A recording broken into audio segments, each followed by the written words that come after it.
So here we are with Bike of the Year 2016's winner for the £2,000 to £2,750 category.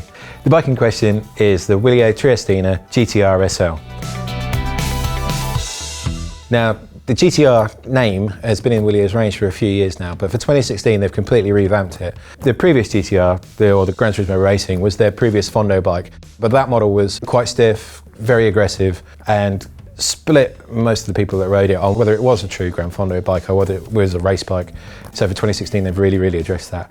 Now with the SL, it's available in two geometries. You can get the endurance geometry, which is more like your traditional sportive machine, or as we've got here, the race geometry. Now even with the race geometry bike, it's not quite full on super stretch, super low, elbows out racing position, but it is that little bit more aggressive. From the ground up, the frame has been completely redesigned.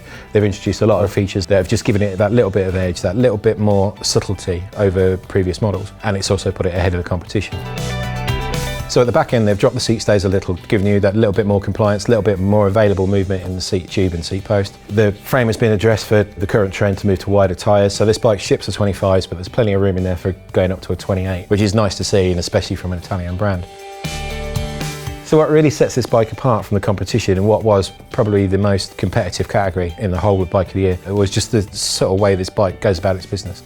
It feels nice and stiff and super lively when you stomp on the pedals. It's got a really nice pulsing way that it moves forward, but that's countered really well with a very nicely balanced smoothness to it. The old cattle grid test, if you hit a cattle grid at a high speed, you know, lots of bikes will book and try and throw you off. This one just rumbles across it. It sits in, it carries on, it goes, and it moves through nice and smoothly. Putting it into corners, the aggressive but not too aggressive handling means it feels nicely balanced but sharp enough that you can change direction quickly. And then when you're looking at the level of equipment on it, it's all good solid stuff, it's all good reliable stuff. It's not going to win any awards by being super spec'd like you'll see from some of its online competitors. When you take the bike as a whole, it's just so complete. Everything it does so well. You can't really find many flaws in it. You can find plenty of places, as you can on any bike, where you can make subtle upgrades and you can make changes to personalise it, make it better. But as it stands out of the box, this one's a winner. In fact, the only thing we can really criticise about this bike, and it's a fault that Wilier do generally, and we just wish they would stop, please stop putting graphics all over your bike, annotating even little bits, you know. We don't care, we know it's good. Keep it nice, keep it subtle, keep it good looking.